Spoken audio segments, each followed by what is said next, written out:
I'm not seeing Emmanuel Je ne vois pas Emmanuel. on here. So I can cover some of the overview from her Donc, slide. je vais faire un aperçu slide, en son nom. Prochaine diapo.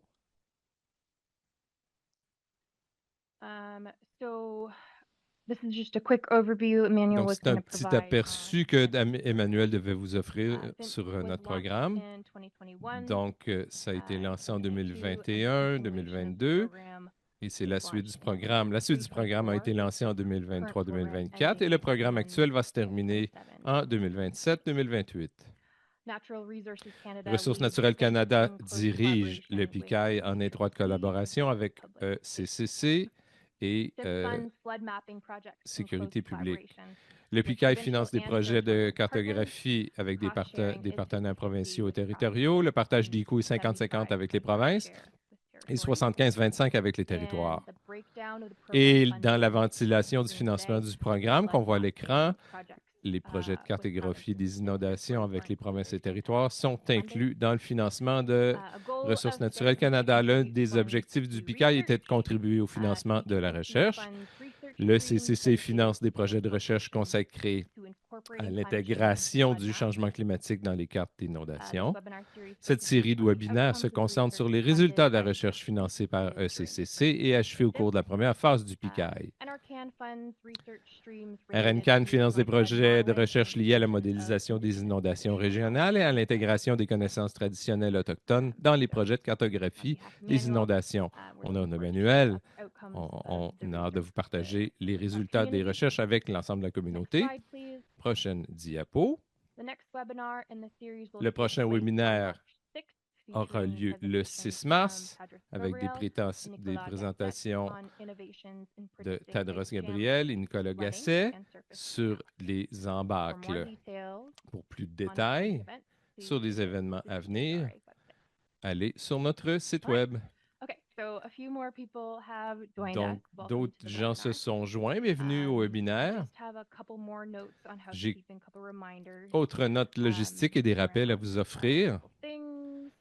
Next slide, please, Liz. Prochaine diapo, s'il vous Just a plaît. refresher, make sure that you're Petit listening rappel, to the assurez-vous que vous presentation écoutez les in preferred présentations language. dans la langue de votre The choix. translation settings, as well as closed captions, can be Les accessed on the sous-titres et bottom l'interprétation peuvent être panel. Leave the slide in your accédés dans le bas de preferred l'écran. Pour voir les language. diapos dans votre langue de Toggle, choix, the vous slide option pouvez on the top left choisir of the l'option screen.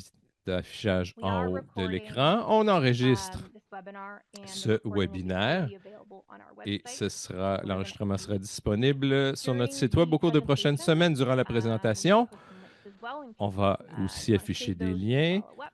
So check your Vous pouvez les dashboard. sauvegarder pour y donner suite. Alors, In consultez between votre tableau de bord pour les presentations, we'll trouver. take a couple of burning Entre les questions, présentations, on va and prendre quelques then, questions we'll take the remainder at the end after et the panel on discussion. prendra le So, reste des at any questions point, if you have à any la questions fin. or comments, À tout moment, si type vous avez them des into questions ou des the Q&A commentaires, tab écrivez-les of the dans control panel. l'onglet To questions-réponses run au bas de into votre any écran. issues Si vous avez des troubleshooting the enjeux platform, please message us techniques sur in the Zoom, chat, and we'll try to help you écrivez-nous dans le resolve clavardage them. et on va If you find yourself essayer de disconnected from the vous aider. webinar Si at vous, any point, si vous êtes déconnecté please du webinaire à rejoin tout the moment, meeting link vous once pouvez you've already revenir avec le même lien. Slide.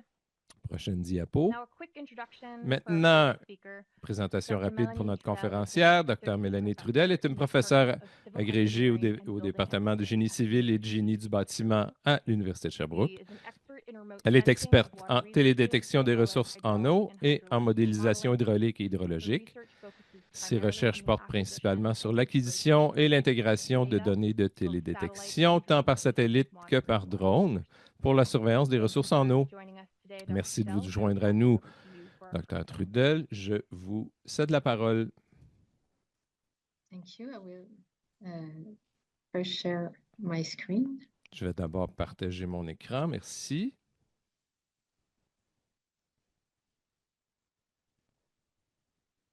Alors, je vais So I'm going to speak in on voit French. bien Hope you can see my full plein screen. écran. Yep, Looks great. looks great. Perfect. Donc, le projet So the dont project je I'm parle going to talk to you aujourd'hui, about today porte sur is about l'analyse analyzing de the l'impact impact of des données bathymétriques bathymetric sur la data on cartographie des zones floodplain inondables. mapping Donc, on est dans la We're in the part of the portion de mapping that cartographie concerns qui concerne hydrodynamic la modeling. modélisation hydrodynamique. Et donc, la modélisation hydrodynamic modeling, hydrodynamique, when it's lorsqu'elle est done faite avec des using modèles models comme such as the ECRAS, par HECRAS exemple, qui model, est which très is used utilisé, a lot, va nécessiter require une knowledge connaissance of de la bathymétrie, bathymetry, qui est la which is the géométrie geometry of the de la river. rivière. Toutefois, les However, données traditional bathymétriques bathymetric data traditionnelles is sont obtained faites à l'aide using de cross-sections sections of transversales the GNSS, On which peut can be voir seen ici here or ou with avec des sonars sonars or ou des sonars ADCP ADCP. sonars. Mais But ces these mesures-là sont measurements are longues, sont time-consuming and coûteuses. costly. L'accès Access aux to rivières, rivers, on as peut we voir can see ici, est here, parfois is sometimes difficult. difficile. Et il faut aussi And you also couvrir have to de cover très very grands large areas territoires si on veut if faire you want to une map on a cartographie à l'échelle Canada-wide scale. du Canada. Et donc, il y a des So, nouvelles there are new technologies technologies qui that sont are disponibles et available qu'on veut, and that we qu'on want veut to évaluer. evaluate. Et And l'une one de of ces these technologies, technologies c'est is le the lidar topobathymetric topobathymétrique. LiDAR. Donc, le lidar The topobathymétrique que je vais appeler Topobathymetric LTB LiDAR, which pour I will refer to la as BTL présentation. throughout this C'est un presentation, lidar is a LiDAR qui permet, that dans to une a certain certaine extent mesure, d'aller allows you to chercher la find bathymétrie. bathymetry. On est We're plutôt more familier familiar avec with the le lidar topographic LiDAR, topographique qui which est dans une is in a longueur wavelength d'onde qu'on called the appelle near proche infrared, infrarouge et and which qui is est très, very très much utilisé used maintenant pour currently to caractériser characterize the l'élévation elevation de la plaine of the floodplain. d'inondation. Mais le lidar But the topographique nous donne topographic pas LiDAR does not d'informations give any sur la information about bathymétrie. Le bathymetry. signal The est signal is rouge red et and réfléchi reflected à la at the surface water de l'eau. surface. Le The lidar bathymetric topobathymétrique inclut aussi topographic LiDAR also includes a signal dans les signal in the longueurs d'onde du wavelengths of the verre glass, et and ces these longueurs d'onde-là wavelengths vont will pénétrer partially en partie penetrate the la water colonne column. d'eau. I Je say dis en partly partie, because puisque depending on selon la the depth profondeur of the d'eau, water, la turbidité, turbidity, la and the présence presence of vegetation, ça va the signal atténuer will le be signal et on ne va pas attenuated, and toujours we avoir won't always un get retour a return from the du fond bottom, et donc on so n'aura we pas won't always toujours have the l'information information sur on la bathymetry. bathymétrie.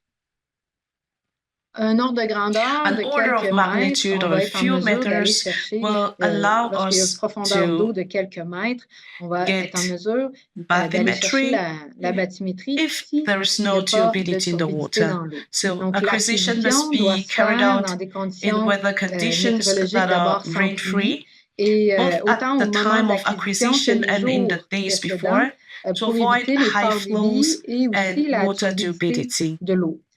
Et le And the principal main issue enjeu in de using l'utilisation de la donnée VTL LTB data dans in la modélisation hydrodynamic hydrodynamique, modeling c'est is le the pourcentage de percentage of couverture, coverage, puisque since on we n'a don't pas have d'informations information sur on the entire toute la river, rivière, but we mais on do a de have l'information additional supplémentaire par information rapport aux relevés compared traditionnels with traditional sur certaines surveys portions on de la certain rivière. portions of the river. Donc, le So contexte the de l'étude background que of je the présente study I'm presenting aujourd'hui today is that it is a été funded subventionné par by Environnement, Changement Environment and Climate Change Canada. Canada. Mais l'étude But the d'abord study was été first démarrée launched in en collaboration collaboration avec with le the gouvernement government du of Québec Quebec in 2022 and nous avons 2023, analysé where we près de analyzed 400 kilomètres nearly linéaires 400 de rivières linear de kilometers données of river topobathymétriques, donc de data LTB in au Québec, Quebec donc dans des conditions très in variées very et où nous avons varied évalué conditions, and l'exactitude we de la mesure LTB, assessed puis le pourcentage de couverture. accuracy of Donc, the on a accès river à une and très the grande coverage quantité percentage. de données We have LTB access to a pour very large ensuite quantity faire of de la BTL modélisation data hydrodynamique. to do Et un deuxième hydrodynamic volet, modeling. puisque le projet And avec a Environnement second Canada est maintenant part, terminé, since mais the un project deuxième with volet avec le Environment gouvernement du Canada Québec has now vient been de démarrer completed. A second pour phase aller with the plus Quebec loin government dans has just les begun. résultats To take que the je vous results présente I'm presenting to aujourd'hui. you Donc, il y today a a beaucoup de step questions en further. suspens So there are sur a lesquelles lot of nous allons travailler dans unanswered les 3 questions prochaines that années. we're going to address over the next Dans nos 3 questions years. de recherche, ce qu'on se pose comme question, Our c'est research quelle est questions are as l'incertitude follows. qui est reliée à la source de données bathymétriques How much pour la uncertainty cartographie is des zones associated with the inondables. source of Donc, à quel bathymetric point data on a for besoin d'une flood bonne mapping, bathymétrie floodplain partout dans la rivière mapping? pour arriver avec So to une what extent do we cartographie need des good zones inondables bathymetry throughout the fiable. river to produce Et l'autre question reliable qu'on se pose, c'est floodplain est-ce qu'il existe maps? une source And de the other données question bathymétriques, we're une asking ourselves combinaison is de sources there a de données source of bathymétriques bathymetric qui nous data, permet a d'avoir une combination of modélisation sources of bathymetric data hydrodynamique that allows plus us to have exacte more en accurate comparant la hydrodynamic modélisation modeling avec by des comparing the observations modeling with de water niveau level d'eau. observations. Donc, nos Our sites study d'études sites sont are situés là, located parmi les rivières in où on a rivers des where données we bathymétriques. have Dans le cadre bathymetric de cette data, étude-ci, and for the on purpose s'est of this concentré study, sur we la focused on rivière l'Assomption qui est River, which is située au Québec, located au in nord Quebec, de north of Montréal, Montreal, ainsi as que well as la the rivière Chaudière River, Chaudière, donc so different différents sectors of the secteurs de la Chaudière rivière River, Chaudière, which qui, is elle, est located située au south of sud Quebec de la City. ville de Québec. Donc, on a des So we données have BTL data. LTB, on a We also également have des cross-sections sections transversales made faites au with the GNSS, GNSS, le lidar the standard standard, LiDAR donc en lumière in red light pour for les deux sites. both sides. On a We have des water mesures de level niveau d'eau measurements pour for différents different flows. débits. So Donc, pour la for rivière the Chaudière, nous sommes allés Chaudière prendre des River, mesures de niveau we d'eau took spatialisées dans la rivière spatial à water l'aide level d'une measurements in embarcation the river using a boat. Et on a des And we got mesures pour measurements deux for débits two different différents. Donc, flows.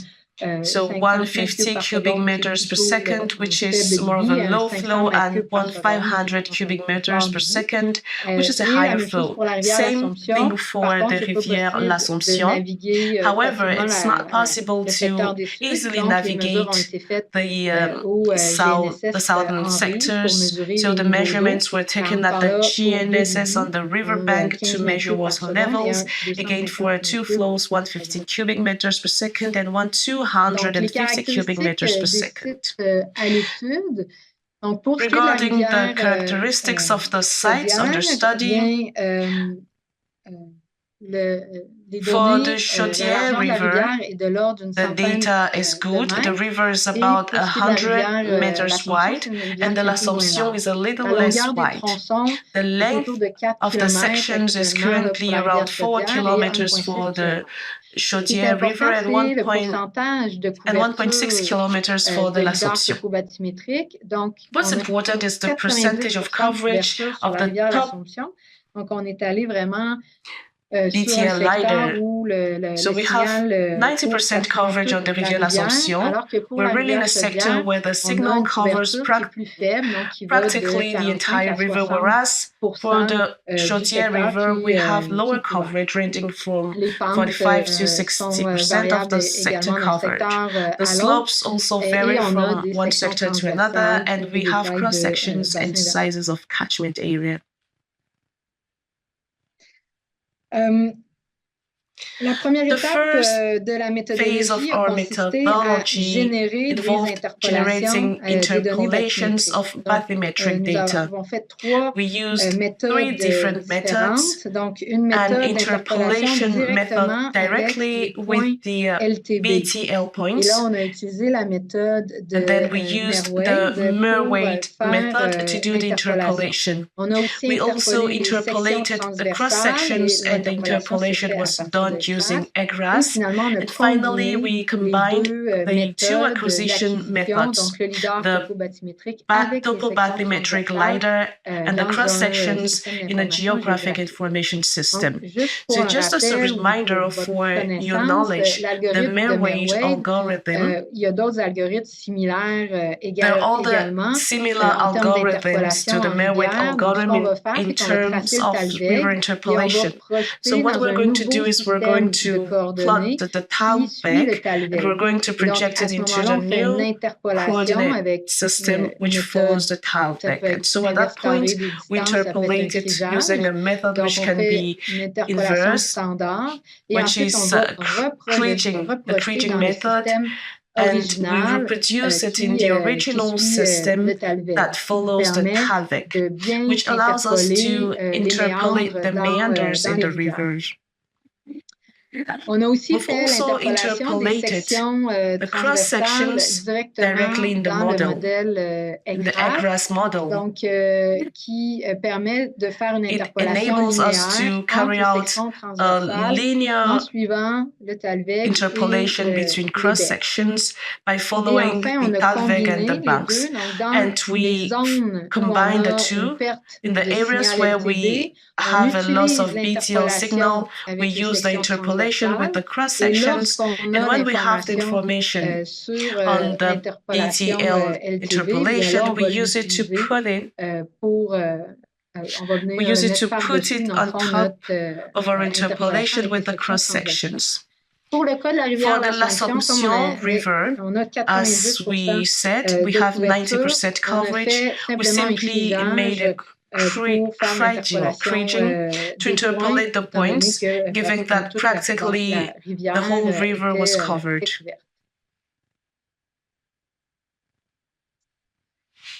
Ensuite, on a fait de la modélisation 1D d'abord pour we first carried out a 1D modeling for the Chaudière River. We adjusted the Manning coefficient for only two bathymetries, for the bathymetry of the cross sections and for the combined bathymetry. Since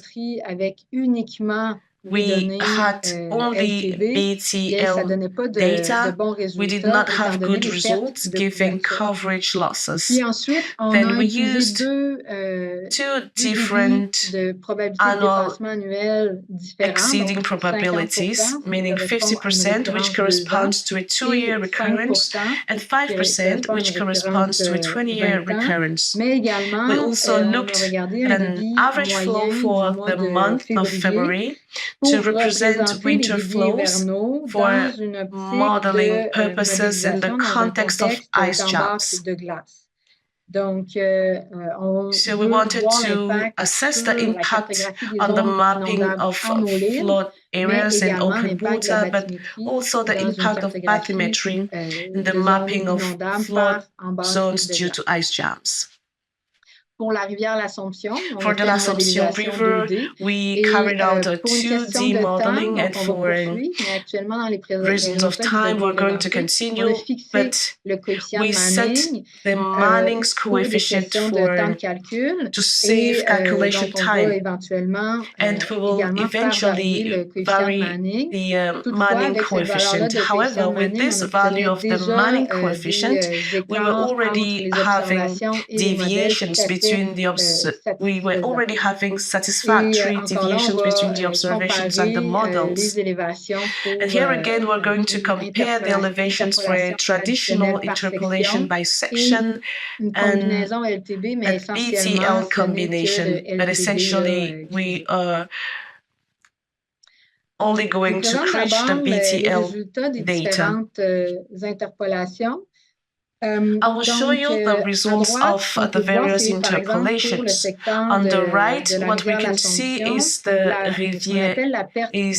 the Rivière l'Assomption is what we call a loss of signal. So in green are the places where the topobathymetric LiDAR will give information, and in red are the places where we have no information from the BTL.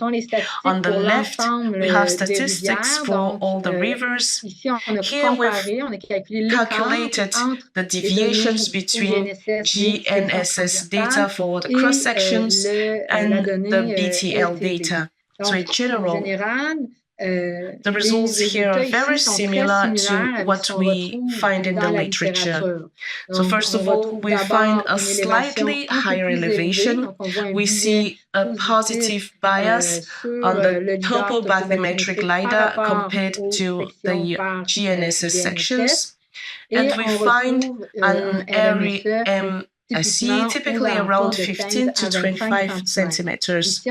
However, here we have a larger deviation for one of the sectors, the St. Joseph sector, with both a higher REMSE and a higher bias. At the moment, it's hard to say whether it's the GNSS data or the BTL, which is an issue. These are questions we're going to address as the project continues. Here we can see the loss of signal for the Chaudière River.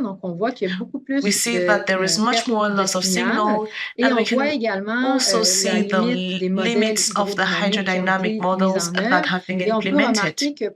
And we notice that for the St. Joseph and St. Mary sectors, the downstream boundary is losing signal.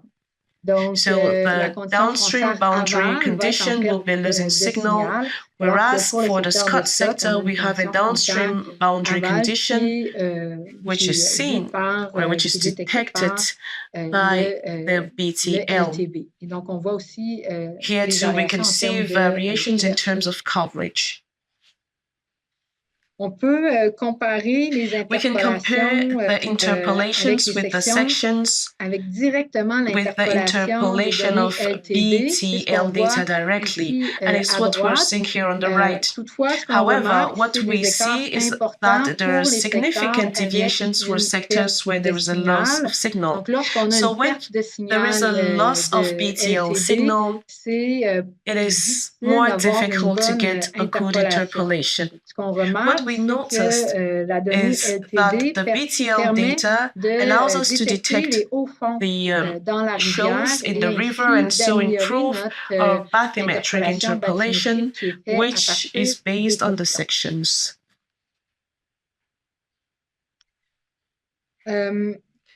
We combined the two interpolations to assess the added value of the BTL data compared with a traditional topobathymetry. Because at the moment, even with 60% coverage, it's not possible to use the BTL data directly in hydrodynamic modeling. We really need a 90% coverage to be able to do that.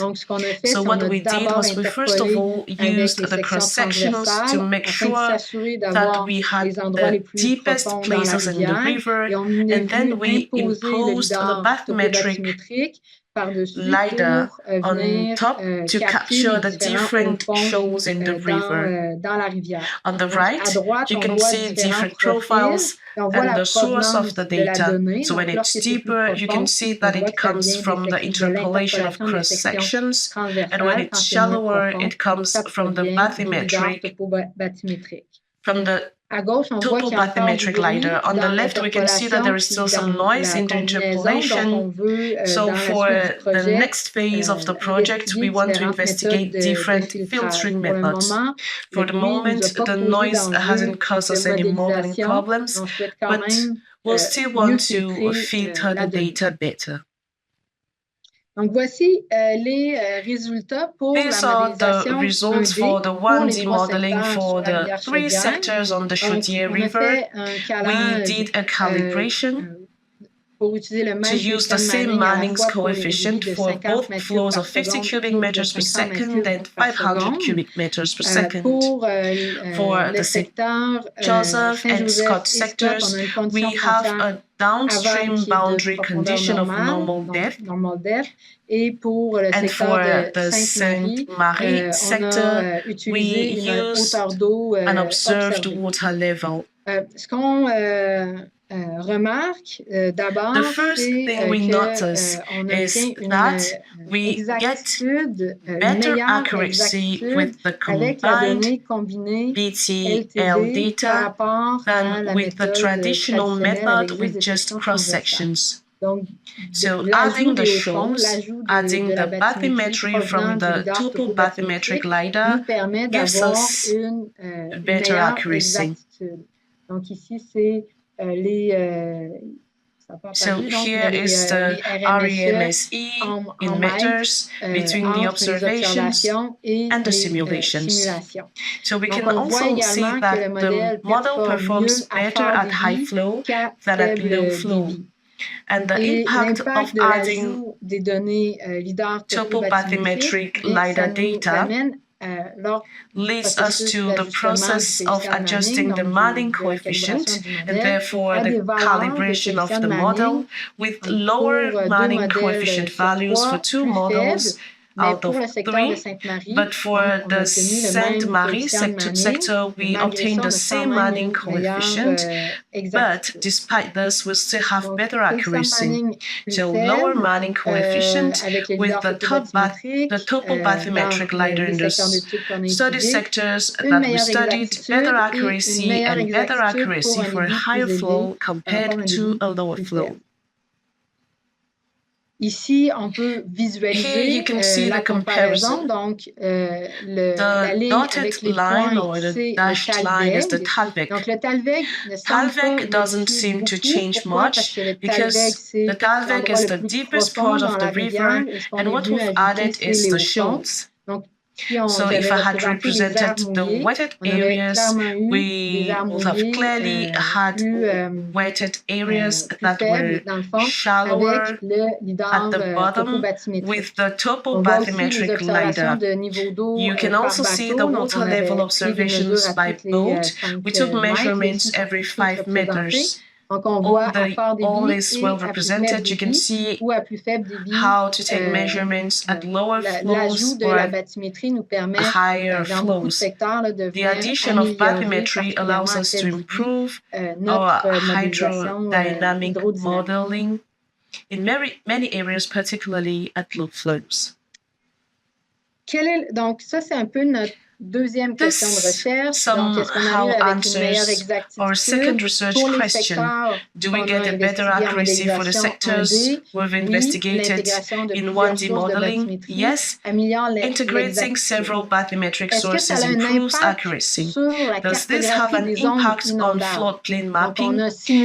We simulated a 2-year recurrence flow, so an annual exceeding probability of 50% and one of 5%. What you can see here is that the flows here are much higher, and we notice that the simulated water levels are lower when the flow is high. We have a smaller surface area, lower water levels, which can be as low as 60 centimeters in the case of the St. Joseph sector. And on the other hand, we have average water levels in February of around 45 cubic meters per second. How can we explain that in certain cases, the addition of a more detailed bathymetry leads to a reduction in the surface area flooded, and for low flow, we have an increase in the water level, and therefore in the surface area that will be flooded. Certaines personnes dans le chat, dans l'auditoire, who can react in the chat or who can describe their experience. Do we have people in the audience who would like to provide an explanation? Can people switch on their microphone or must they communicate in the chat?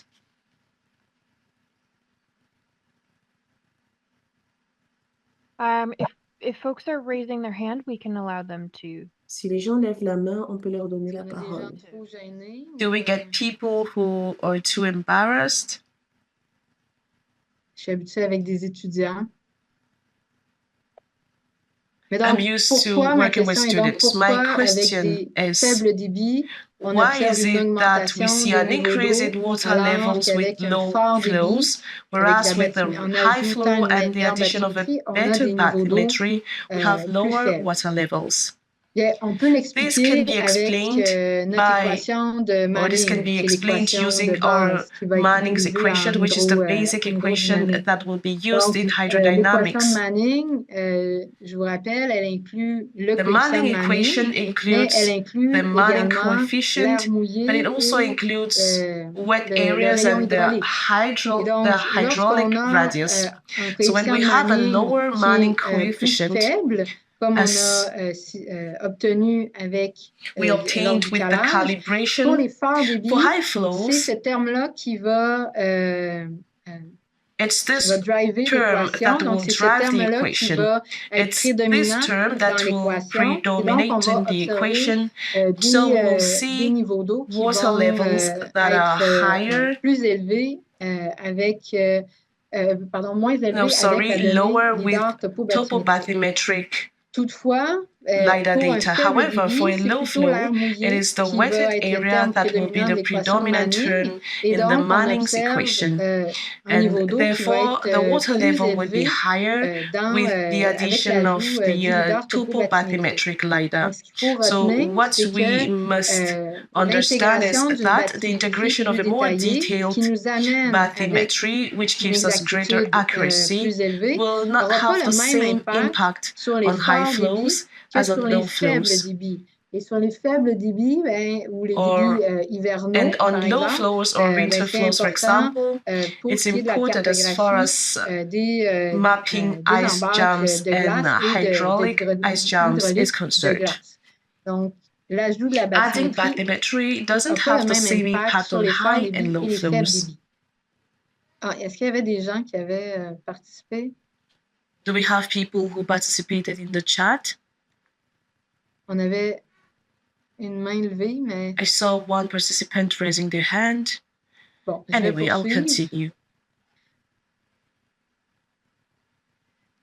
Donc, ici, je vous présente So here is un an exemple example pour for the le Scott secteur de sector, Scott où where the les niveaux d'eau simulated water simulés levels avec with uniquement only the les blue sections en sections bleu will be vont être higher plus for élevés high pour un flows, fort but débit, lower mais for moins low élevé flows. pour un faible And on the débit. right, Et à you can droite, see on peut the voir impact l'impact on sur the la flood zone plain for this inondable pour ce particular sector. secteur-là en particulier.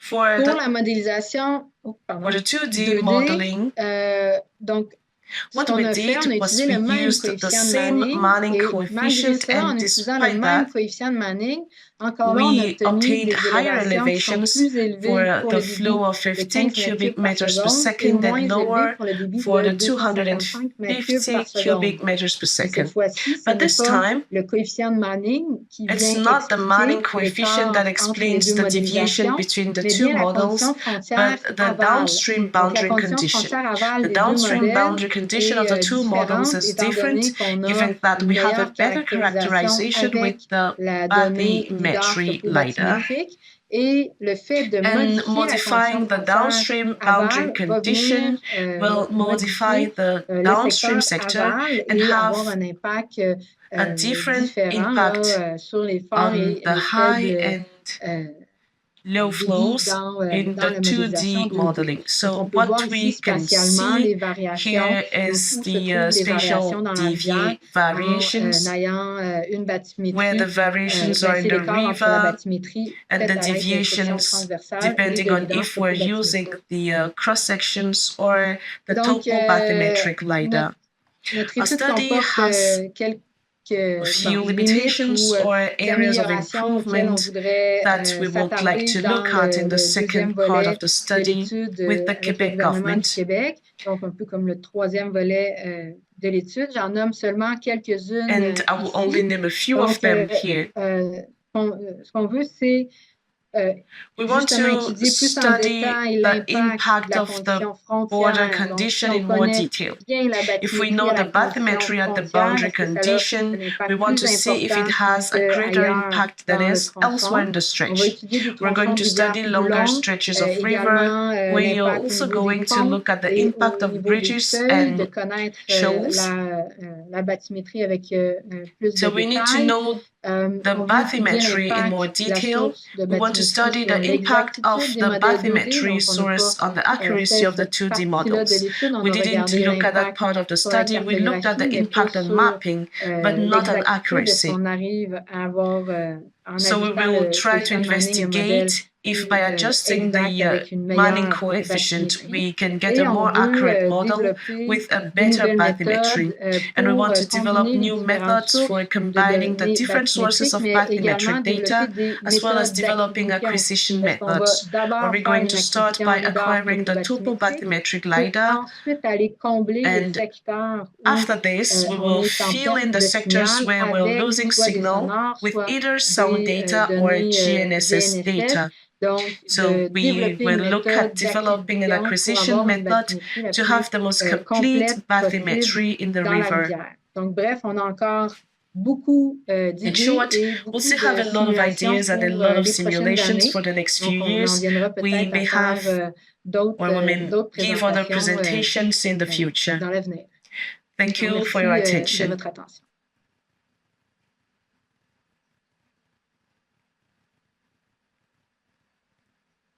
Thank you, Dr. Trudel, for sharing your. Merci, Dr. Trudel, pour ce partage. Just a reminder, if you have any Pour questions, rappel, please si vous avez des questions, s'il vous plaît, veuillez les écrire dans la fenêtre des questions et réponses pour que nous puissions facilement les surveiller. Nous allons prendre quelques questions avant de passer à notre prochaine présentation. Comme on l'a dit, veuillez s'il vous plaît continuer d'entrer vos questions et nous aurons plus de temps à la fin du webinaire pour y répondre. La première question de Max. En utilisant HEC-RAS, pourquoi avez-vous utilisé le modèle 2D plus tôt? Est-ce que vous pensez que le modèle 1D aurait pu fournir des résultats différents? We used both. We used HEC-RAS for both 1D and 2D modeling. 2D. Donc, la modélisation 2D va nous donner particulièrement dans le secteur où on faisait l'analyse avec des îles et puis des petits chenaux. Donc, nous semblait plus approprié qu'une modélisation 1D. Donc, on a différents secteurs là, des modélisations 1D pour des secteurs plus conventionnels, mais on étudie autant les modèles 1D que les modèles 2D. Je ne sais pas si ça répond à la question. Thank you. Emmanuel, I'll pass it to you to take the next question from Tamsin. Merci. Est-ce que vous pouvez lire la deuxième question? C'est très intéressant de voir la progression de la technologie LTB, étant donné que la LTB a encore certaines limites, par exemple les eaux profondes. Voyez-vous un potentiel pour combiner la LTB avec des sections historiques afin de développer efficacement de nouveaux modèles hydrauliques et de cartes d'inondation? Effectivement, c'est vraiment vers la combinaison des données. Ce qui est intéressant, c'est la rapidité d'acquisition de la donnée LTB. On peut aussi retourner en rivière pour détecter des modifications dans les hauts fonds, puisque c'est souvent la portion qu'on va détecter avec la donnée LTB. Donc, c'est ce qu'on fait actuellement. On combine des sections transversales. Est-ce qu'elles sont historiques? Des fois, elles sont acquises presque en même temps que la donnée LTB, mais des fois aussi, ça nous permet de comparer avec des données historiques. Mais définitivement, on voit un potentiel. Parfois, elles sont semblables aux données bathymétriques, mais parfois, on peut les comparer aux données historiques. Mais oui, il y a une réelle possibilité de combinaison entre toutes les sources d'acquisition de données bathymétriques.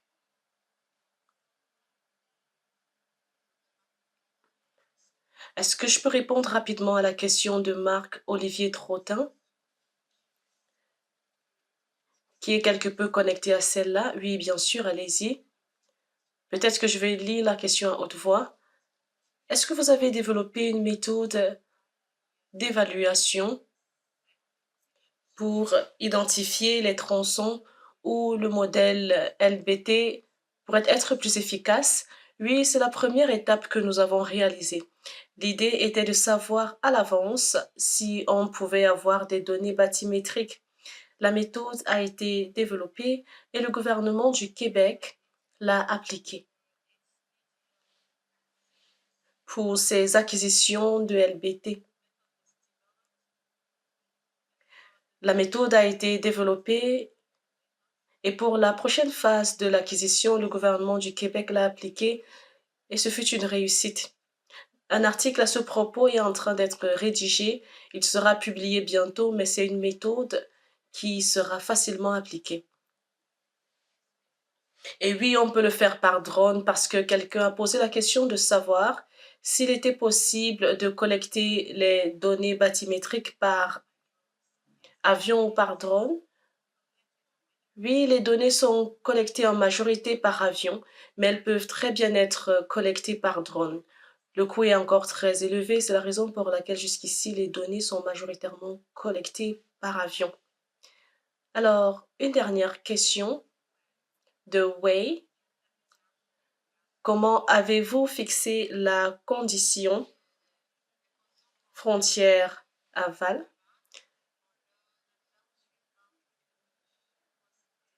La condition frontière aval a été définie en ajoutant la profondeur normale pour 2 secteurs. Pour un secteur, on a fait de l'observation, notamment pour le secteur de l'Assomption, afin de rapidement répondre à la question qui ressemble à celle-ci. Nous avons utilisé un espace stable pour le modèle 1D et 2 espaces pour le modèle 1D et 2 secteurs instables pour le modèle 2D. Les 2 questions sont reliées. Merci infiniment, Dr. Trudel, pour ce partage. Pour rappel, s'il vous plaît, continuez d'inscrire vos questions dans la fenêtre des questions et réponses. On aura plus de temps à la fin de la séance pour y répondre. Notre deuxième orateur est le Dr. Clark. Il est professeur au département de génie civil de la Schulich School of Engineering de l'Université de Calgary. Il est également titulaire de la chaire de recherche Schulich en prévision environnementale et co-directeur exécutif du pôle universitaire des Nations Unies à l'Université de Calgary. Dr. Clark a été élu membre de l'American Geophysical Union en 2016 et a été rédacteur en chef de Water Resources Research. Dr. Clark a consacré sa carrière à faire progresser la science et la pratique de la prévision environnementale. Son groupe de recherche élabore des modèles de systèmes terrestres à grand domaine qui sont utilisés pour une myriade d'applications, notamment les prévisions environnementales, les évaluations de l'impact sur le climat et la prévision du système terrestre. Au cours de sa carrière, il a été auteur et co-auteur de plus de 250 articles depuis l'obtention de son doctorat en 1998. Nous remercions le Dr. Clark pour le temps qu'il nous a consacré pour sa présentation aujourd'hui. C'est à vous, docteur. Merci infiniment de m'avoir invité. Je vais partager mon écran.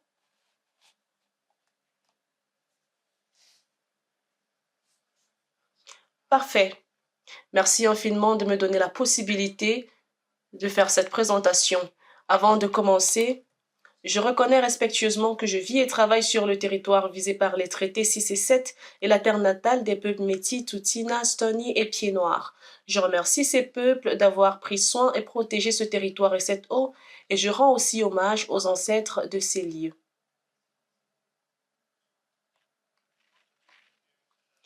Aujourd'hui, je vais vous parler de certains des travaux que nous faisons sur le front des prévisions hydrologiques. Nous avons bâti des modèles mécanistes des processus terrestres pour les vastes domaines géographiques. Nous utilisons ces modèles pour prévoir les inondations et la disponibilité de l'eau sur des périodes allant de secondes à des saisons, et nous prévoyons les menaces à la sécurité de l'eau sur des périodes allant de décennies à siècles.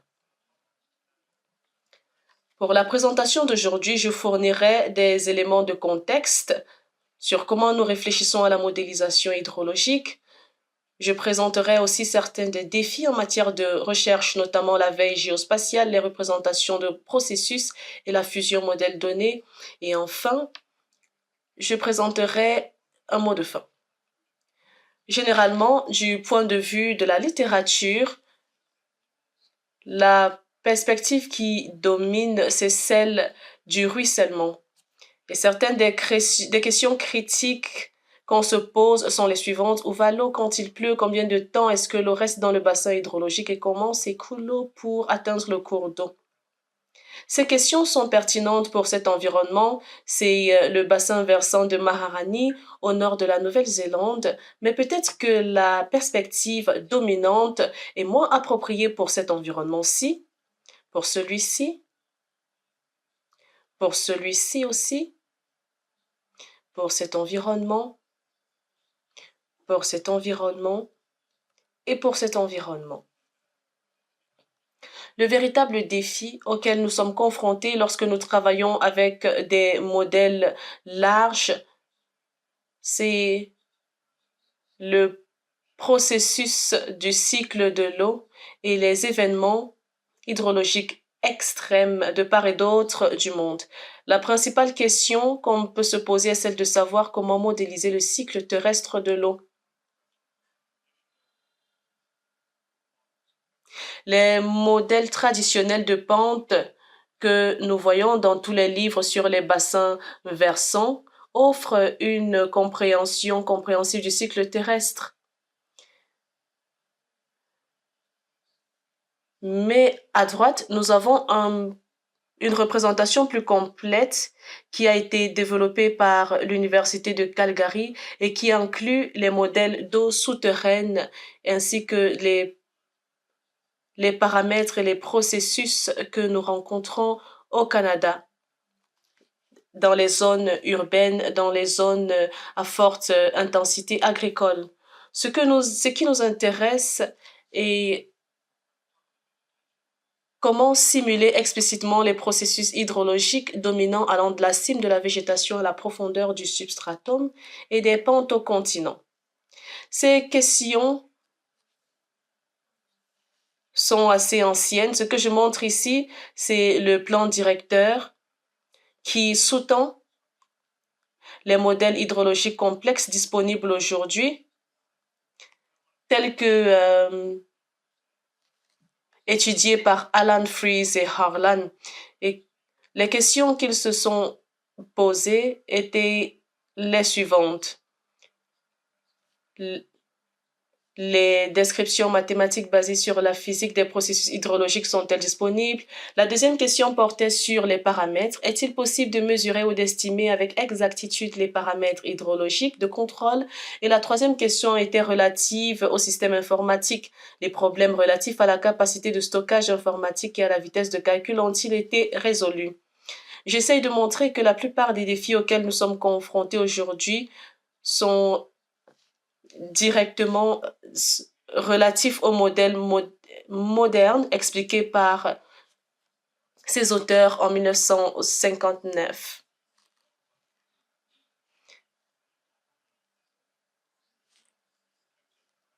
Pour ce qui est des paramètres, ceci a été évalué par Krishna, publié en 2006. Il parle des modèles comme étant des marionnettes mathématiques qui comme données d'entrée et quantifier l'impact des incertitudes météorologiques sur les simulations que nous faisons à grande échelle. Nous avons aussi élaboré un ensemble de données mondiales, EMF, où nous avons combiné des données de station avec des données numériques, les modèles de prédiction, pour fournir des estimations plus réalistes des données et les entrer dans notre modèle météorologique. Nous avons aussi travaillé sur le flux de travail et la plupart de ces activités ont été réalisées avec le Dr Petronella de l'Université de Calgary. Nous nous intéressons au flux de travail, au flux d'études de données. Notre proposition de valeur ici est que, de manière historique, il a fallu beaucoup de temps aux gens pour configurer des modèles. Généralement, les gens ont passé 90% de leur temps à configurer des modèles, se trouvant seulement avec 10% de leur temps dédié à la science, à l'application. des résultats scientifiques. To increase the transparency, reproducibility, and importantly, the efficiency Notre proposition de valeur suppose aussi garder le code source des flux de travail ouverts et reproductibles pour la communauté scientifique. Une bonne partie de ce travail est présentée par Keshavas et il utilise des littératures anciennes pour montrer l'importance de données automatisées et aussi de la préparation, de la ventilation, etc. Il développe ces modèles de manière indépendante en utilisant de nombreux modèles et en les configurant tout au long dans l'ensemble du continent américain.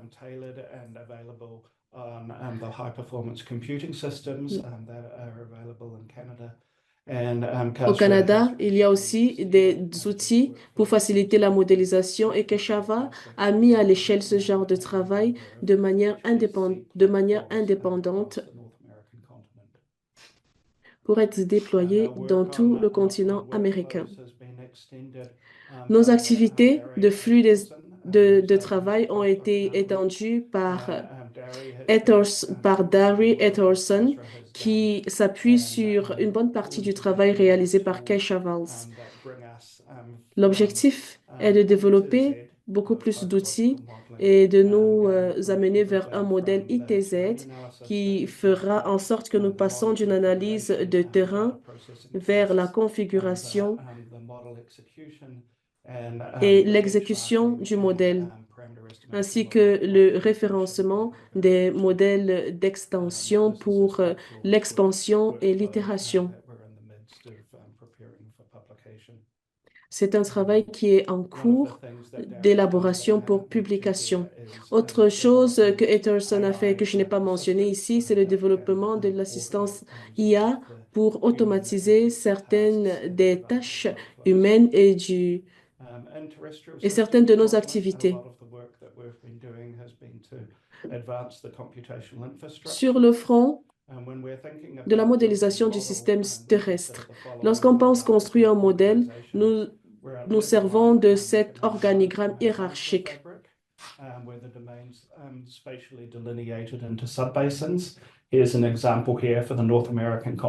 Ici, on a un exemple du continent américain au sein duquel nous utilisons delineated subbasins across the continent. I'm zooming in here to the Merritt Hydro subbasins for the Bow River above the township of Banff in Calgary, Alberta. At level 2, le deuxième niveau, chaque sous-bassin est délimité en une ou plusieurs unités terrestres qui représentent des sous-bassins hydrologiques distincts.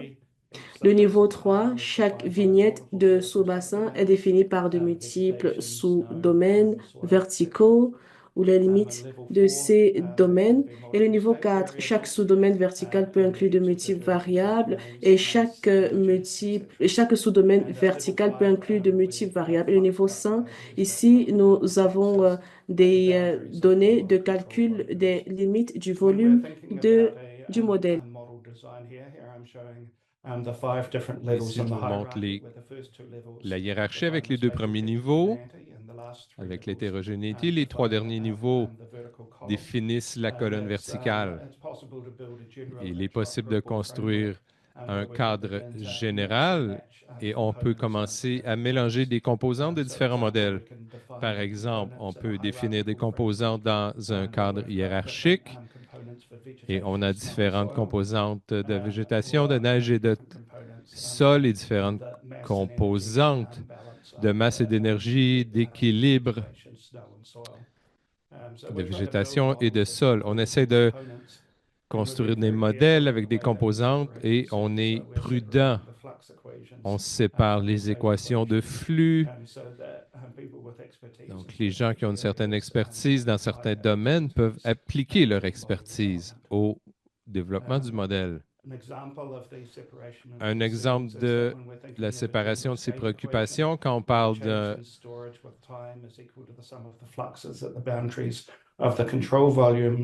quand on définit dans le système, les hydrologistes peuvent se soucier d'obtenir les flux aux frontières du volume de contrôle et les analystes peuvent se concentrer, inaudible pour l'interprète. C'est la modularité qui sépare la physique du numérique et dans le système, et ça nous permet d'utiliser les normes de l'industrie pour nos simulations en Amérique du Nord.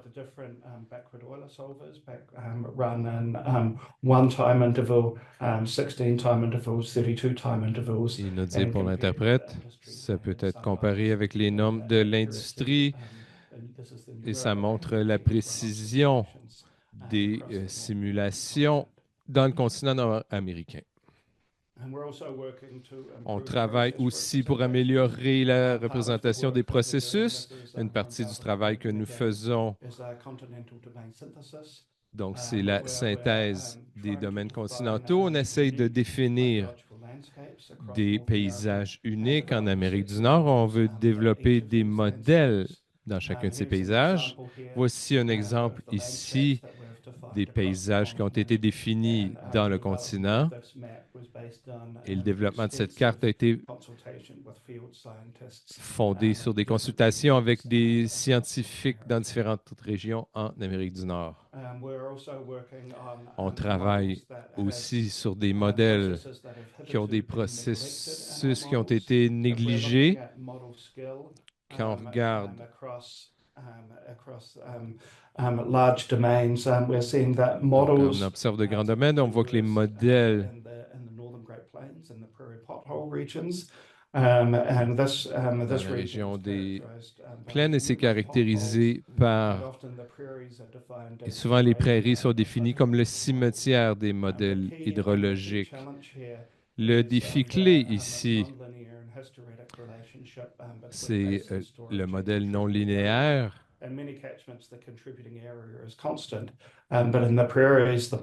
dans les prairies, inaudible pour l'interprète. Contributing fraction of the catchment changes with the volume fraction of water in the catchment. So as an example here, donc, comme exemple ici, on voit que les bassins se remplissent et à mesure que la tempête se termine, l'eau peut être drainée et l'eau peut... Inaudible pour l'interprète, désolé. Donc, ces relations non linéaires entre les fractions de contribution et les volumes de fractions peuvent expliquer les raisons des échecs. Il y a beaucoup de travail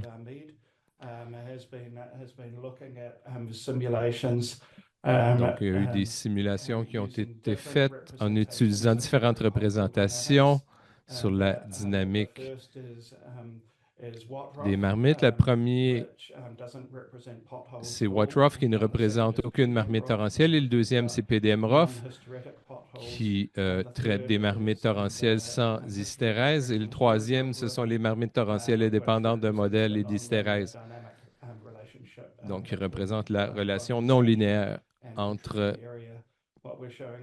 Mais ce qu'on montre ici, inaudible pour l'interprète, ça représente beaucoup mieux quand on montre la relation non linéaire.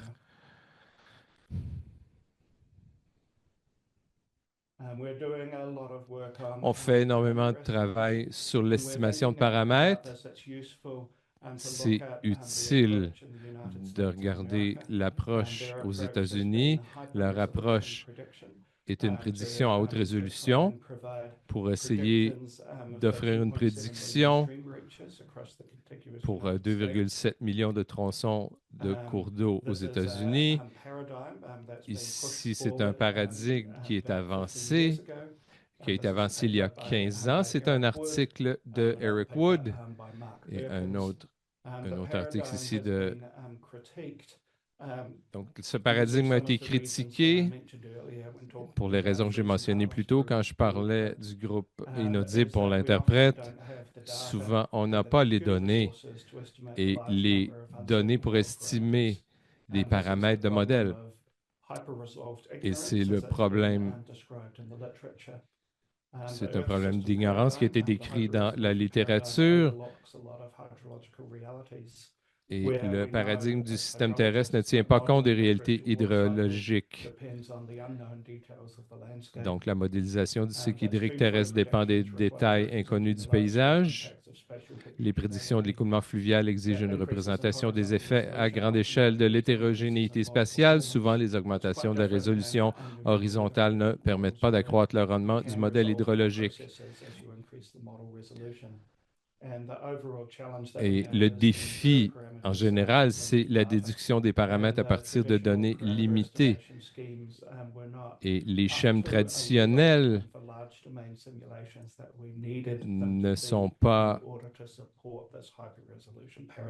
ne nous permettent pas de gérer de grands modèles. Récemment, on a vu beaucoup de mouvements pour s'éloigner de ce paradigme.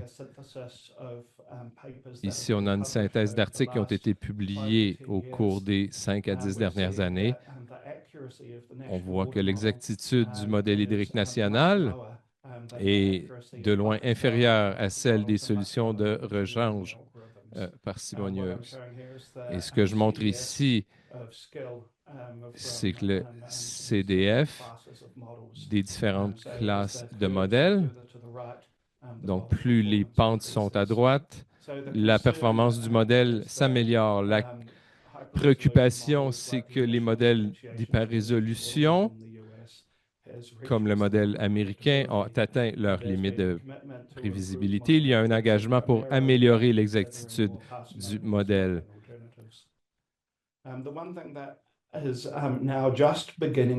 chose qu'on commence à considérer, c'est l'utilisation de l'apprentissage machine pour estimer des paramètres et dans des modèles plus complexes. Ici, c'est une approche où on a plusieurs échantillons aux États-Unis. Ça a été développé par Andy Wood au Centre national pour la recherche atmosphérique. Il y a de nombreux paramètres, y compris inaudibles pour l'interprète. Et ces paramètres sont établis pour différents bassins dans le continent et ce qu'il fait, il l'utilise inaudible pour l'interprète. Et il utilise un algorithme génétique pour préciser l'ensemble des paramètres. Quand il applique ces méthodes, donc les CDF qu'il obtient à droite sont très similaires aux CDF qui sont obtenus des algorithmes d'apprentissage machine, ce que je montre ici. Donc, il y a des sites uniques à gauche et inaudibles pour l'interprète. Et l'échelle que nous obtenons ici est très similaire aux modèles qui ont été appliqués inaudibles.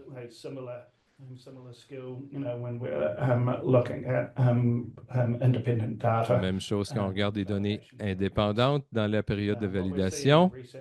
Ce qu'on voit ici dans la recherche, c'est que lorsqu'on utilise, donc, il y a une baisse de la performance, donc de la période de calibration à validation. C'est plus court parce qu'on croit qu'on filtre plus de bruit. Qu'est-ce qu'on voit à l'heure actuelle? Les paradigmes sont en train de changer. Il y a un an, c'est ce que j'ai montré il y a quelques diapos. Et aujourd'hui, ce qu'on voit, c'est une convergence des habiletés de différentes approches de modèles. Et en grande partie parce qu'on apprend davantage d'utiliser le big data dans le processus d'estimation. Donc, en conclusion, notre objectif à l'avenir, c'est d'unifier les capacités de modélisation de pointe dans un logiciel modulaire et interexploitable pouvant être utilisé et étendu par les groupes de modélisation partout dans le monde.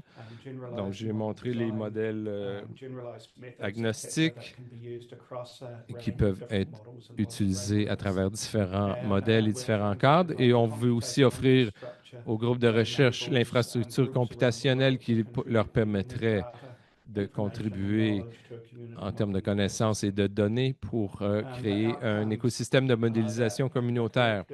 Et les capacités collectives de modélisation communautaire grandement supérieures à celles des groupes, agences et pays individuels. Et ça va révolutionner les capacités de groupes partout dans le monde pour fournir des renseignements prédictifs qui soutiennent l'atténuation et la prise en charge de graves crises hydriques. Et quand on pense à ceci, on le voit comme une révolution scientifique. Si on revient au livre de Thomas Kuhn, il définit le paradigme comme étant un cadre philosophique qui est partagé par une communauté de chercheurs et qui définit les engagements, théories, valeurs et méthodes de recherche qui constituent des contributions légitimes dans le domaine. Il y a un changement de paradigme qui se produit, comme on le voit. On est en train d'adopter un nouveau cadre philosophique lorsqu'un paradigme ne convient plus. Et ce que Kuhn dit, c'est que le progrès scientifique se produit davantage par changement de paradigme que par développement graduel traditionnel. Et les paradigmes obtiennent leur statut parce qu'ils résolvent mieux que leurs concurrents des problèmes que le groupe de praticiens a jugés aigus. Donc, en allant de l'avant, on songe à notre travail qui se développe en opération. Donc, on pense au temps pour créer un impact. On pense au travail qu'on fait. Et des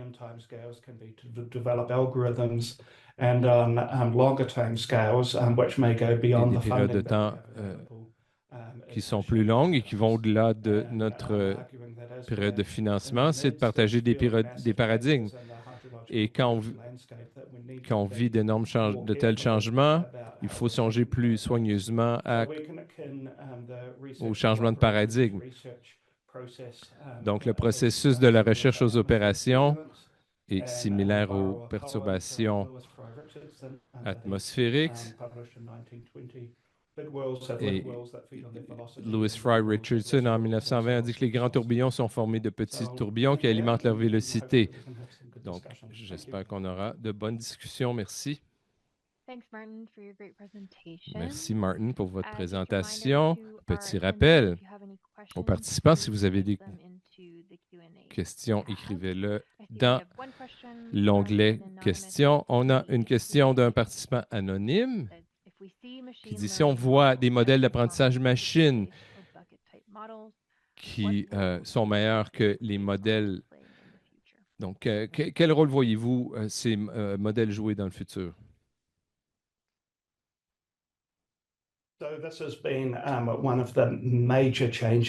C'est un des grands changements que nous avons observés au cours des dernières années. Donc oui, il y a un an, on a vu des modèles d'apprentissage machine qui étaient meilleurs que les anciens modèles. C'était clair. Il y a certains travaux qui l'ont démontré clairement. Le problème, dans mon esprit, ce ne sont pas les modèles physiques, mais comment ils sont calibrés. Une des choses intéressantes d'un article de 2021, c'est que les algorithmes d'apprentissage machine étaient meilleurs pour la calibration région inaudible. Il y a un article récemment qui a été publié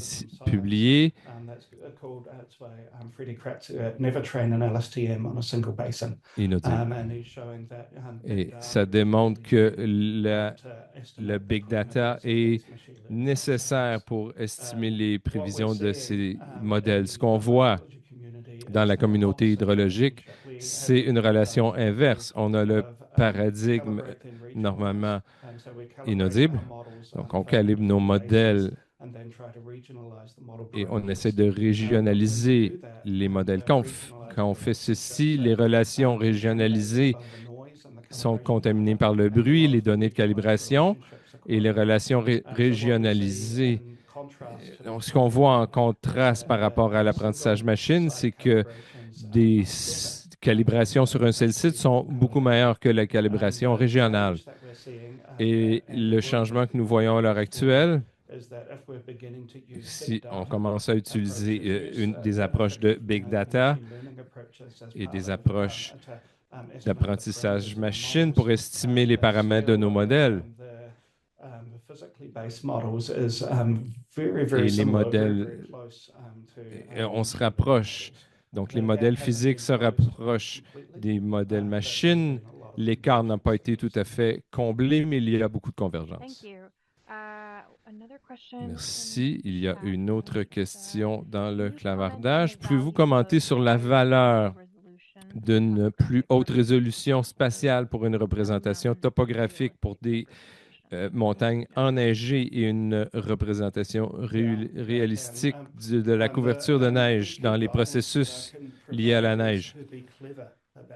Donc, il faut être inaudible.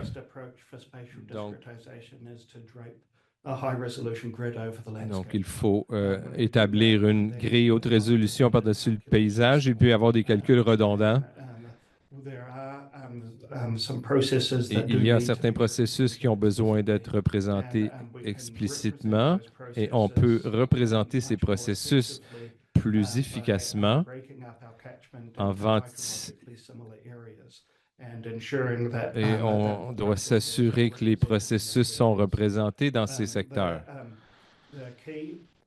La clé qu'on doit considérer, quels sont les processus qui représentent nos modèles de façon explicite et les autres qui sont représentés de façon implicite.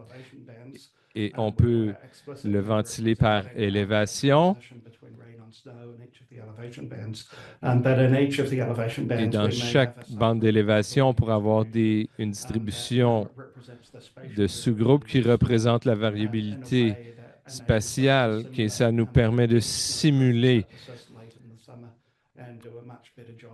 les bandes de neige qui persistent jusque tard dans l'année.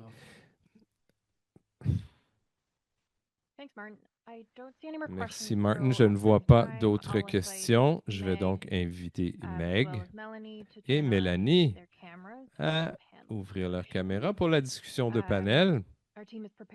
Notre équipe a préparé quelques questions pour les présentateurs pour en savoir davantage à propos de leur travail et avoir plus d'informations de leur part. Et je passe la parole à Meg pour la première question. Merci, Sam. La première question que nous avons, je vais la diriger à Martin et si Mélanie veut intervenir, vous serez la bienvenue. Donc, Martin, comment voyez-vous votre recherche influencer les décisions politiques liées à la gestion des risques d'inondation et à la prévision environnementale?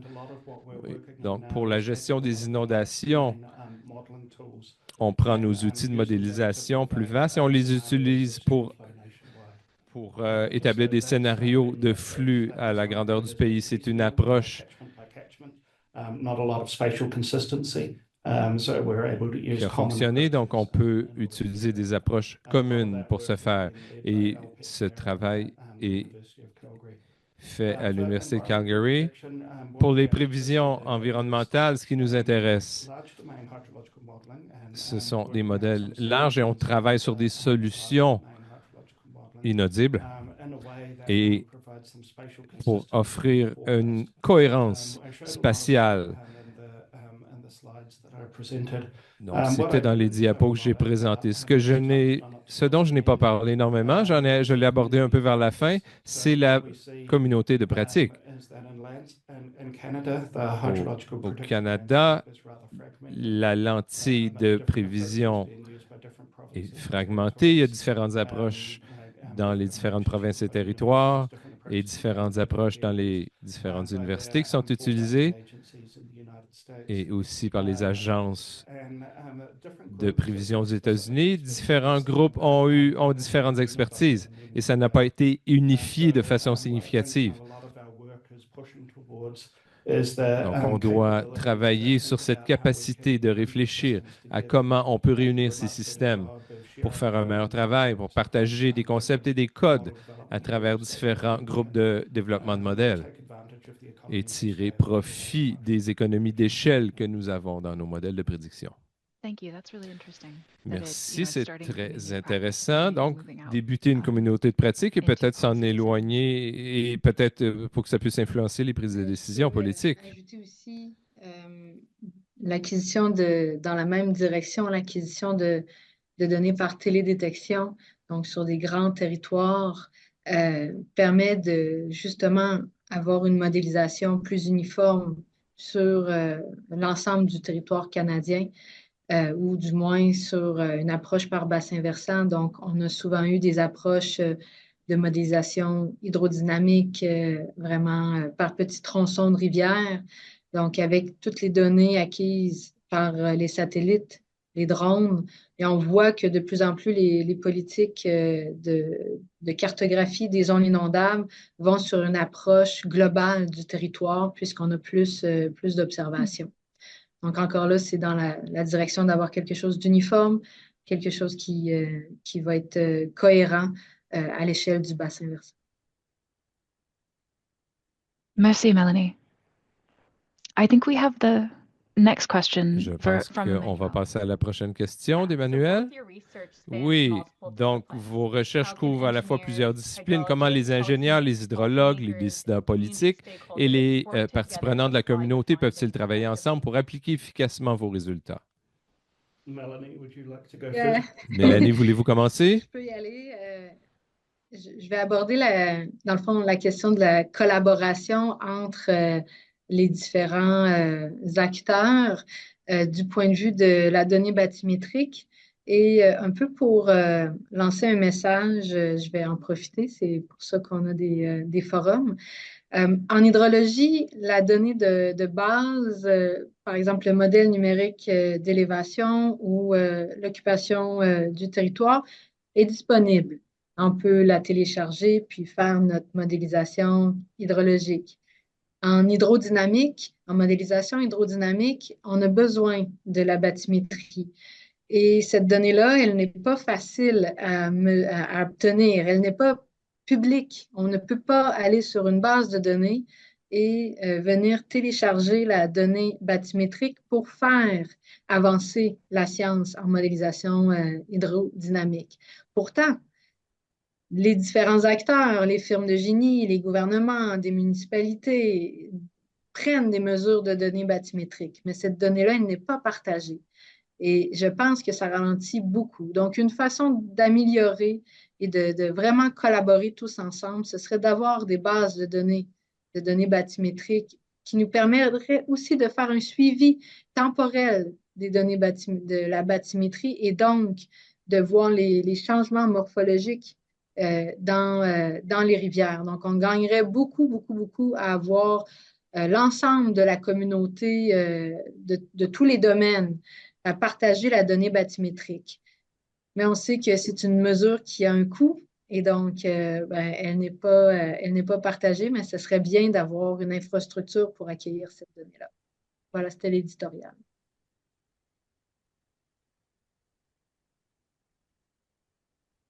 Thank you, Melanie. Merci, Mélanie. Sorry, Sam, did you want to say something? Sam, voulez-vous dire quelque chose? Non, allez-y. No, very good.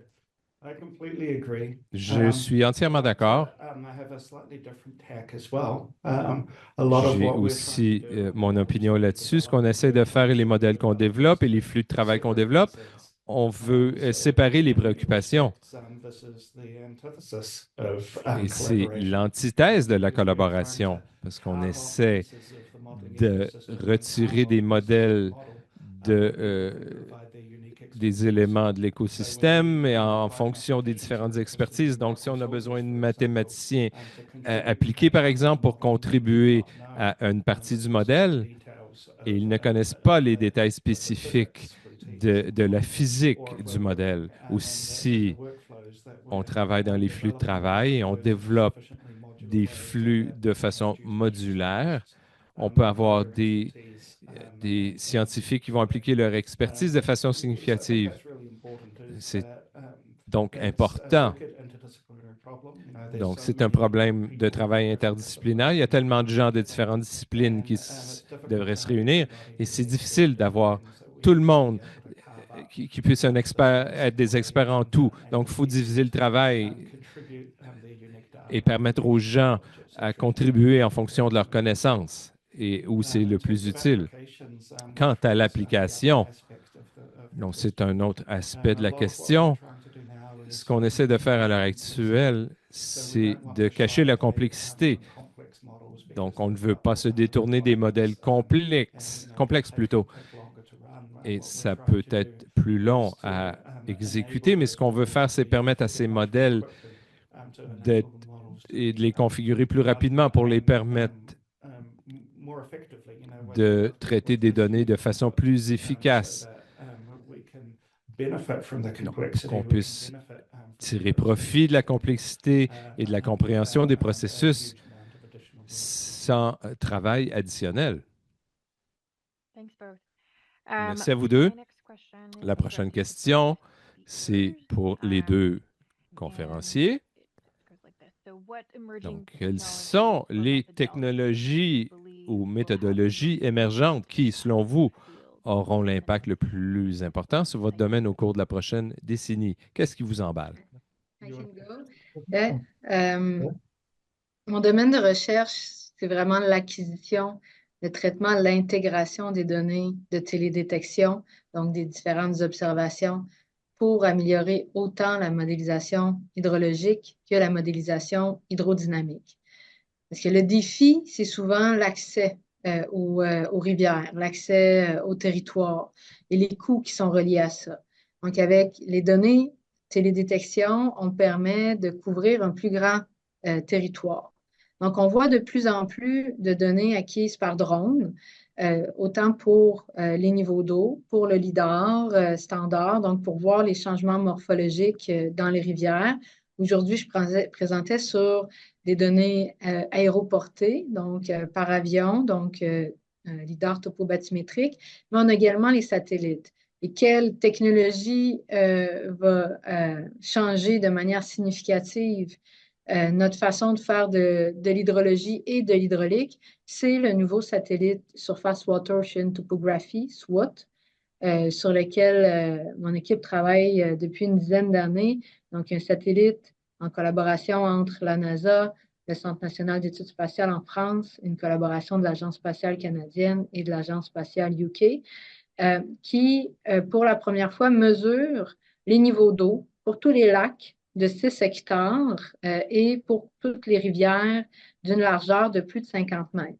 Donc, essentiellement au Canada, on a une mesure de niveau d'eau par semaine. Donc, grosso modo, ça va dépendre des secteurs. Plus on est au nord, c'est 21 jours de revisite, mais avec de l'overlap.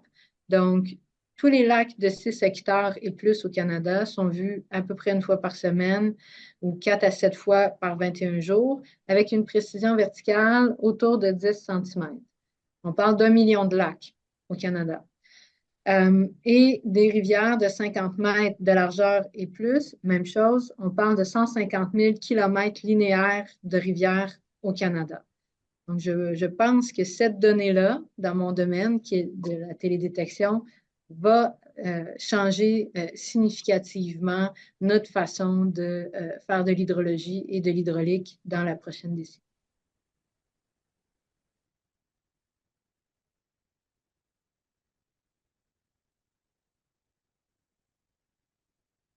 Martin, did you want to chime Yes, in? yes, certainly. Vous voulez y aller? Oui.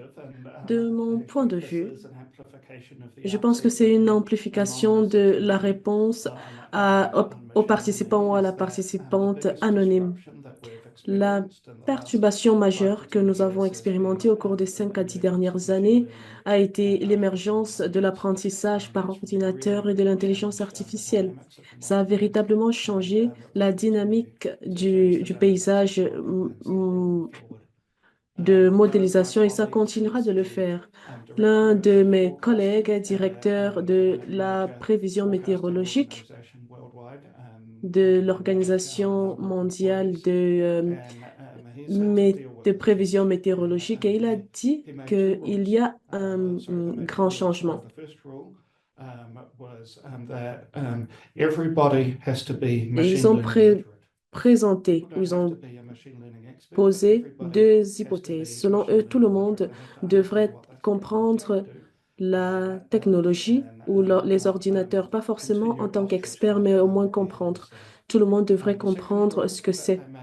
La deuxième hypothèse qu'ils ont formulée était que personne ne doit rédiger lui-même un code.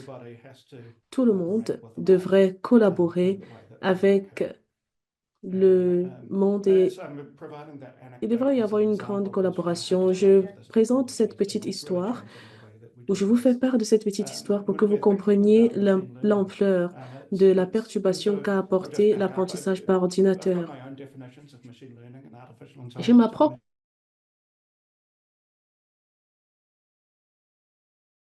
par ordinateur, il s'agit d'utiliser les algorithmes, les mégadonnées pour améliorer les capacités de production. Et l'intelligence artificielle, je la définis comme étant une relève de tâches qui étaient auparavant réalisées par des humains. L'apprentissage par ordinateur est un outil, mais pas une panacée. Pour l'avenir, nous devons avoir une meilleure exactitude et précision des algorithmes. Mais actuellement, nous devons avoir des capacités beaucoup plus améliorées pour combiner l'apprentissage par ordinateur et la physique. Ce que j'essaie de dire, c'est que dans 5 à 10 années, nous aurons des méthodes hybrides qui fourniront la précision que nous avons des algorithmes fournis par la machine et qui utilisent les prédictions ou les prévisions d'une manière plus efficace. L'intelligence artificielle peut simplifier les tâches et ce de manière considérable, mais il faudrait qu'on en comprenne les enjeux et les dangers d'une dépendance accrue vis-à-vis de l'intelligence artificielle.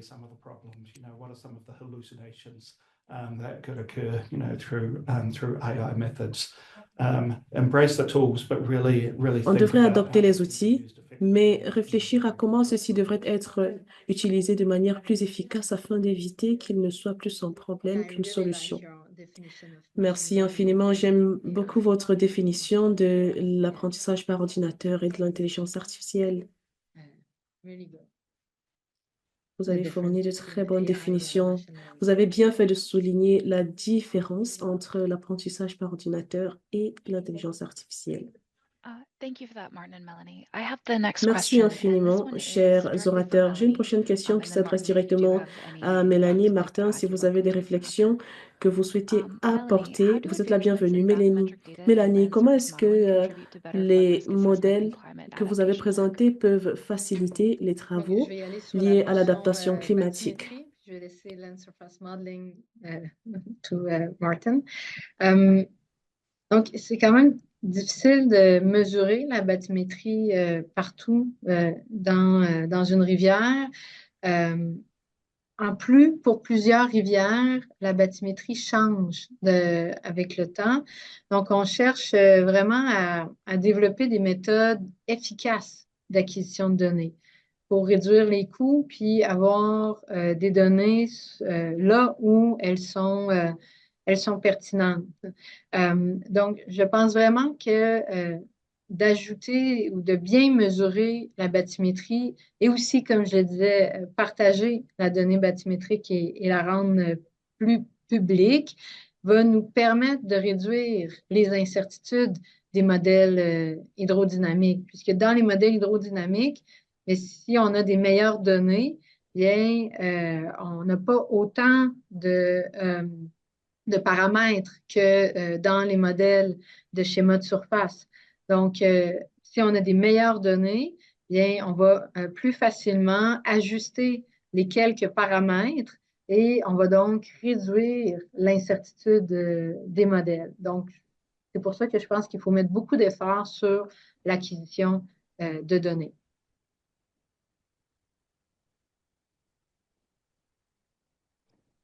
Thank you. And I think it's clear that I'm on the interpreter's channel, so it takes me a Merci. minute. J'écoute l'interprète, donc il me Thank you, faut comme Melanie. un petit And retard did you avant have de vous something that écouter. you wanted to add? Martin, vous avez autre chose à ajouter?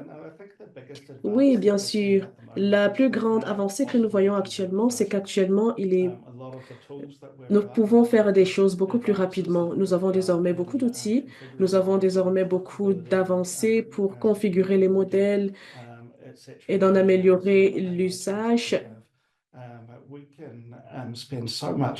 On peut passer beaucoup plus de temps,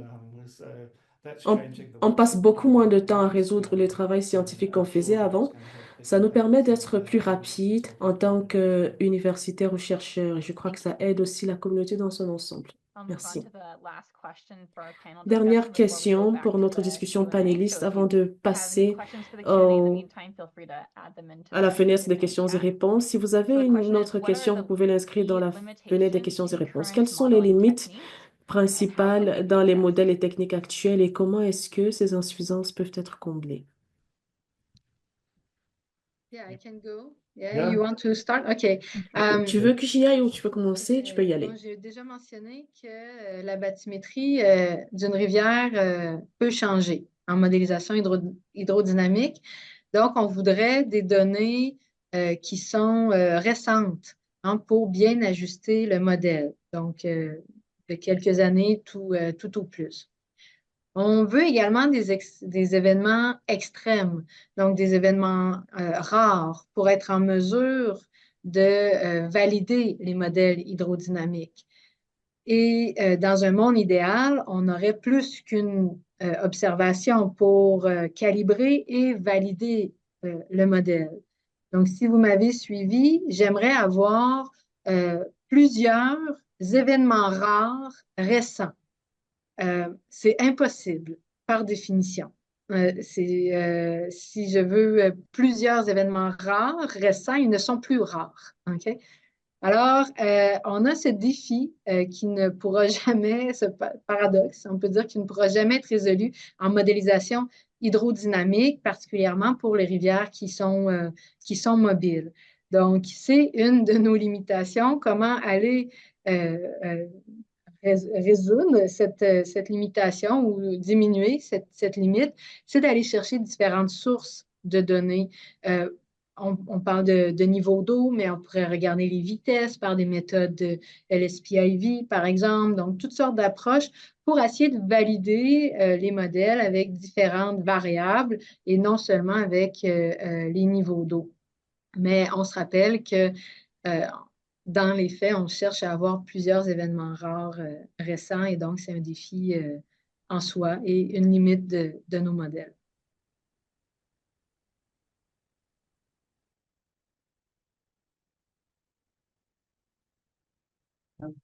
I can add on to that as well, if it's useful. Oui, ajouter, si ça peut aider, l'un des défis les plus importants que nous avons ou que nous avons identifié au cours des 10 dernières décennies, ça a été l'estimation de plusieurs paramètres.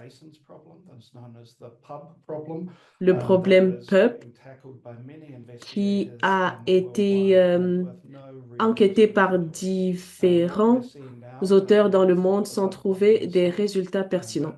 Le problème PUP n'a pas encore été résolu, mais je suis optimiste qu'à l'avenir, on pourra améliorer nos capacités à faire de l'estimation. Une autre limite que nous avons, c'est la quantification de l'incertitude, surtout dans l'adaptation aux effets du changement climatique. La plupart des incertitudes que nous rencontrons ne sont pas connues, raison pour laquelle il est difficile de catégoriser la répartition de ces incertitudes. Donc, lorsqu'on y réfléchit, on peut voir comment utiliser les scénarios de manière plus efficace. Pour revenir sur l'un des commentaires de Mélanie, je ne pense pas que nous utilisons les données ou des sources de données dont nous avons besoin.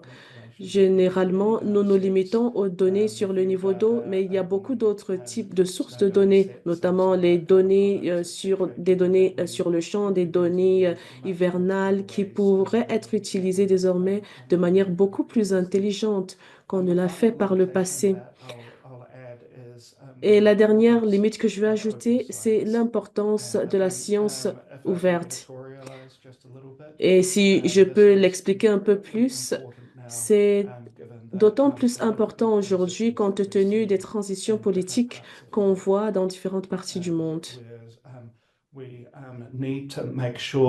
On devrait se rassurer que nous ne dépendions pas excessivement d'un type de données précis afin de se rassurer qu'on puisse fournir un produit beaucoup plus efficace. Je vais m'arrêter là et redonner la parole aux organisateurs.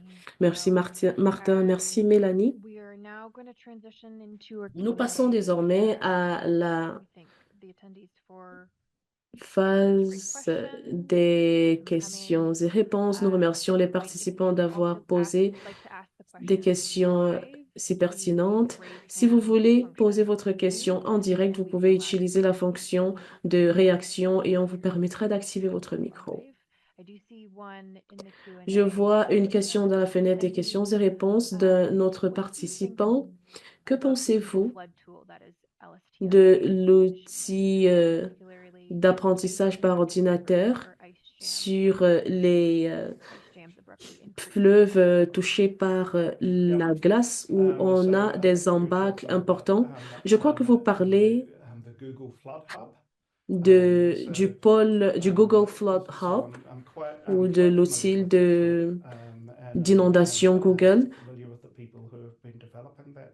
Je connais bien cet outil, je connais les personnes qui l'ont développé. Ils ont pu, grâce à cet outil, démontrer une augmentation drastique comparée à nos méthodes de prévision traditionnelles.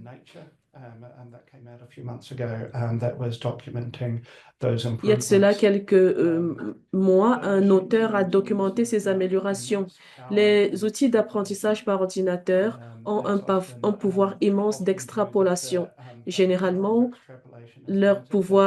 on a l'impression que le pouvoir d'extrapolation est limité, mais avec l'utilisation des mégadonnées par les outils informatisés, ces outils sont plus performants du point de vue de l'extrapolation des données.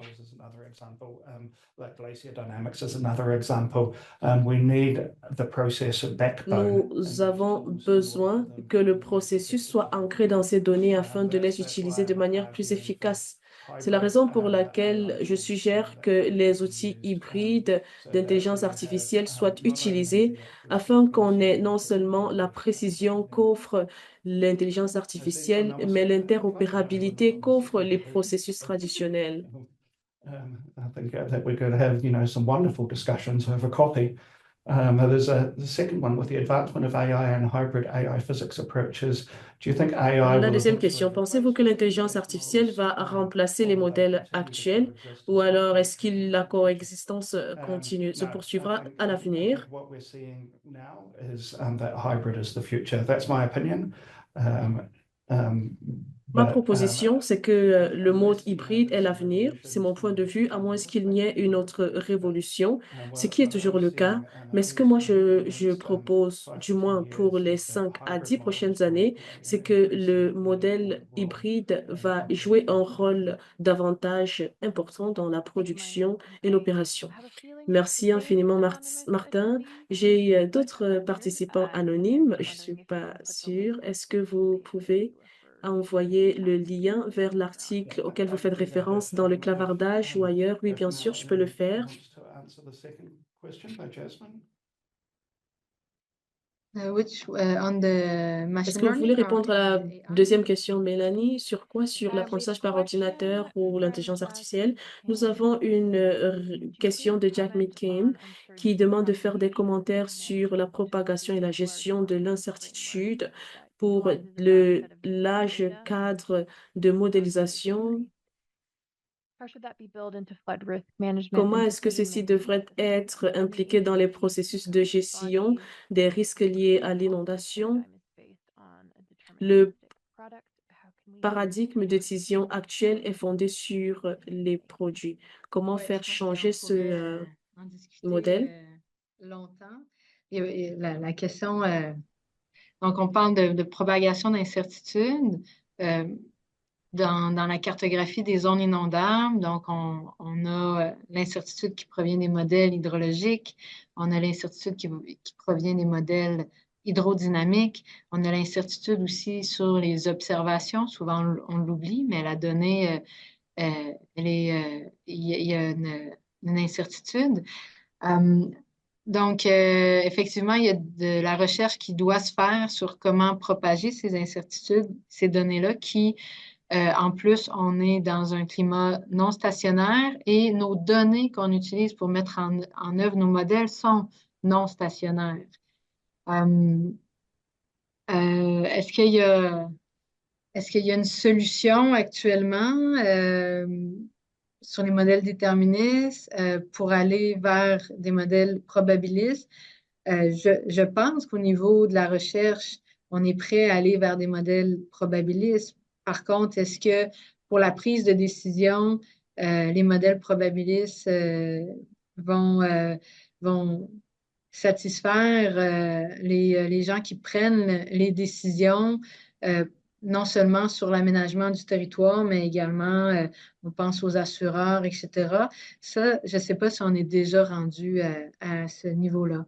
Mais ici, parce que moi, je vois la question plus d'un côté philosophique là, ou de discussion qu'une question sur laquelle on peut arriver à une réponse exacte, là, si on peut dire, parce qu'ici, effectivement, il y a beaucoup de challenges là, qui sont soulevés, là, autant sur la propagation des incertitudes, l'aspect non stationnaire, autant des données que du climat, l'aspect probabiliste qui devrait être pris en compte dans la prise de décision, tous des points soulevés auxquels on espère, dans les prochaines années, on pourra s'attaquer. Là. Martin, I don't know if you have any thought about. Je ne sais pas si vous avez des contributions à faire à ce sujet. Oui, pour appuyer ce que vous avez dit, il est important de définir l'incertitude par rapport à la certitude et identifier les problèmes auxquels nous sommes confrontés, les types de réponses en termes de politique. Pour ce qui est des prévisions météorologiques, par exemple, l'incertitude est importante à ce niveau et quantifier l'incertitude utilise de nombreux processus de modélisation. Dans d'autres cas, lorsqu'on pense au changement climatique, il y a aussi plusieurs sources d'incertitude et ces sources d'incertitude ne sont pas connues ou ne sont pas prises en compte dans les réponses en termes de politique que nous avons. Merci. I can see there's still a great number of attendees with us, so I'll just pause for a second. Je vois qu'on a encore plusieurs participants. Je vais leur donner quelques secondes, le temps pour eux de saisir leurs questions dans la discussion. Si vous voulez poser votre question de vive voix, vous pouvez lever la main et nous allons vous permettre de prendre la parole en direct. Une fois de plus, je remercie les présentateurs pour leur participation et pour s'être livrés à ce jeu de questions et réponses. Merci infiniment pour vos contributions et le temps que vous avez dédié à ce webinaire. OK. Je ne vois pas de questions. On va patienter encore quelques secondes. En attendant, je vais lire ou faire notre allocution de clôture. L'enregistrement de ce webinaire sera disponible sur notre site web. Une fois de plus, merci infiniment d'avoir passé cet après-midi avec nous et nous espérons que vous joindrez à nous pour d'autres webinaires. Nous avons envoyé des liens sur les thématiques que nous avons abordées aujourd'hui et les événements à venir. Et au départ, nous avions envoyé un lien sur un petit questionnaire, petit sondage concernant ce webinaire. Vos contributions sont importantes et nous permettent de nous améliorer. Merci infiniment de dédier une rapide minute au renseignement de ce questionnaire. Nous allons arrêter nos vidéos maintenant et laisser le webinaire se poursuivre pendant quelques minutes pour vous donner le temps de renseigner le petit questionnaire et de voir si d'autres questions sont inscrites dans le clavardage. Au nom de la CRH, nous vous souhaitons une bonne fin d'après-midi. Prenez soin de vous.